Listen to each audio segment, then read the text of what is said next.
जो नंदी महाराज गांव गौतपुर बनेड़ा में जो जिसके सिर पर रस्सियां बांधी हुई हैं और इन्फेक्टेड इतना हो गया है जिसके सिर में कीड़े पड़ गए हैं, तो जब इनसे बात की तो इन्होंने भी दुख व्यक्त किया कि ऐसा नहीं होना चाहिए। हम उनकी मुलाकात करवाते हैं, वो क्या कहते हैं इसके बारे में, कैसा हमारा सनातन धर्म है। तो महाराज जी, पहले आपको तो बहुत बहुत स्वागत है लाइव फास्ट में। धन्यवाद। लाइव फास्ट के सभी दर्शकों को आज संक्रांत भी है, संक्रांति की बहुत बहुत शुभकामनाएं। और जैसा कि आपने ये विषय उठाया है, ये देखिए ये जो विषय है ये बहुत चिंतनीय है, क्योंकि कहते हैं जिसका मतलब संस्कृति और जिसका इतिहास नहीं बचता वो कौम कभी भी नहीं बचती। आज गौ की दुर्गति इतनी ज़्यादा हो गई है, लेकिन इसका जो मूल कारण है, मूल कारण हम कभी किसी को बोल दें, कभी किसी को बोल दें, इसका मूल जो दोषी है वो मैं हूँ, क्योंकि मैं एक संत होने के नाते अपने अनुयायियों को नहीं बता सका कि हमारे धर्म का मूल आधार क्या था। और सरकारें हैं, पिछली सरकार ने शराब का एक रुपया मतलब सैकड़े में 1 रुपया गौ रक्षा के लिए लिया था। इतना पैसा इकट्ठा होने के बावजूद भी, और हमारे जो पिछले पूर्व मंत्री थे वीरेंद्र कंवर जी ने भी बोला था कि मार्च महीने के बाद एक भी गाय हमें बाहर नहीं दिखने को मिलेगी, लेकिन उनके वादे भी खोखले हो गए। फिर भी हमारी गौएं अगर सड़क पे हैं, अगर रोड पे हैं, तो इसके लिए हमारा सनातनी समाज ही दोषी है। तो हमारा ये सब कुछ नष्ट होना, जहाँ इसकी दुर्गति होना, कहते हैं इनको शराब भी है, पौराणिक सीता माता का शराब बताते हैं, लेकिन इनके शराब के साथ साथ अगर इनकी दुर्गति हो रही है तो हमारी दुर्गति होना भी तय है। हमारी दुर्गति को कोई नहीं बचा सकता। और जैसे हमारा जो मूल धर्म है, हमारा जो मूल धर्म टिका है गौ पे, गंगा पे, गीता पे। हमने गौ को भी नहीं बचा पाए, हम गंगा को भी नहीं बचा पाए, और हम गीता को भी नहीं जान पाए। तो इसलिए अब जो आने वाला समय है वो हमें जो दिख रहा है, पता नहीं लोगों को दिख रहा है कि नहीं दिख रहा है, बाकी धर्माचार्यों को या संगठनों को दिख रहा है कि नहीं दिख रहा है, हमें जो दिख रहा है बहुत भयावह है। ये एक नंदी की बात नहीं है, यहाँ पे जगह जगह पे कई जगह आपने देखा होगा, अभी पीछे यहाँ पे 3-4 गायें मार दी गई सगनई में, गगरेट में मार दी गई, ऑयल में जो सुअर के लिए बम रखते हैं उससे मुंह फट गया। मतलब हम लोग अपने निजी स्वार्थ के लिए, छोटे छोटे स्वार्थों के लिए मतलब ऐसे कृत्य कर रहे हैं जो आने वाले समय में हमारे लिए बहुत भयावह है। इसमें गुनाहगार कोई नहीं है, गुनाहगार मैं हूँ। हम दूसरे की तरफ तो उंगली करते हैं, लेकिन आपने अपनी तरफ उठाई, मेरे को बड़ा अच्छा लगा।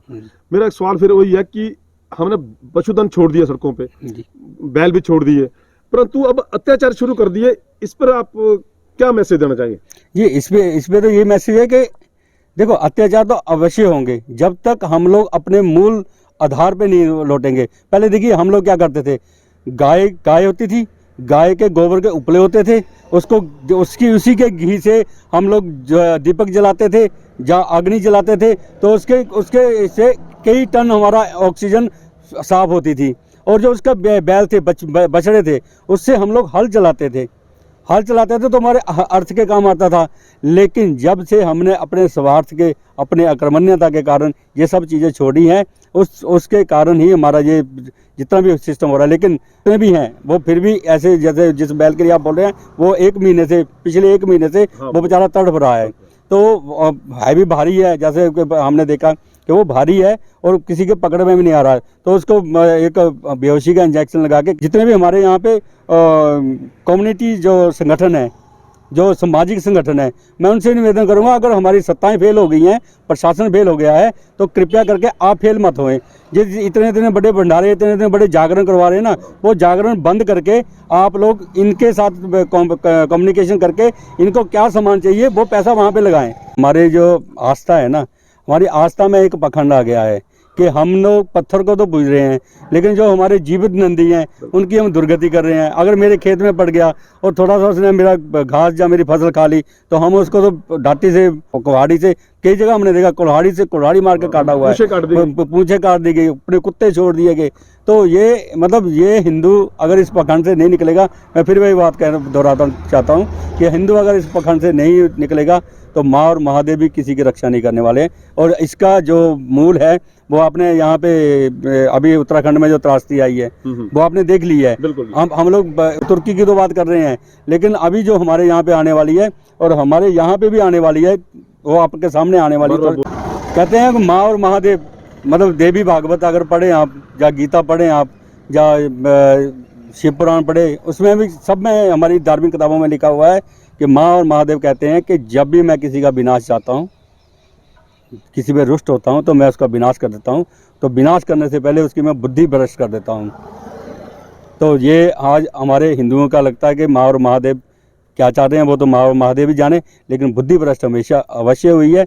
और इसमें एक और भी है, कुरान में भी लिखा हुआ है कि हे मोमिनो तुम जिहाद करो, अगर तुम जिहाद करोगे तो तुम 10 काफिरों में भारी पड़ोगे, क्योंकि अल्लाह ने काफिरों की बुद्धि खराब कर दी है।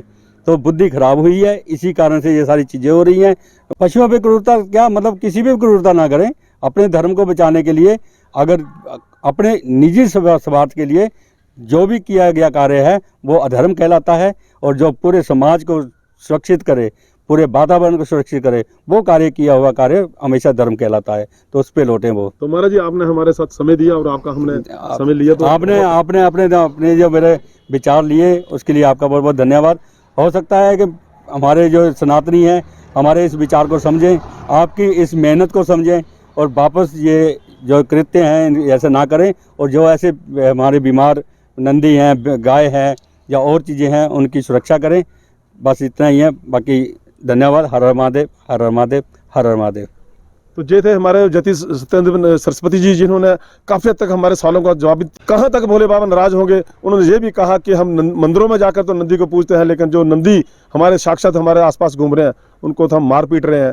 तो ये आने वाला समय ही बताएगा। काफ़ी हद तक कोशिश की है कि पशुओं के साथ क्रूरता ना करें।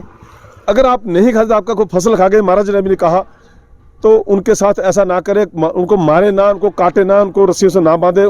तो आप देख रहे लाइव फर्स्ट, सुखविंदर के साथ RK।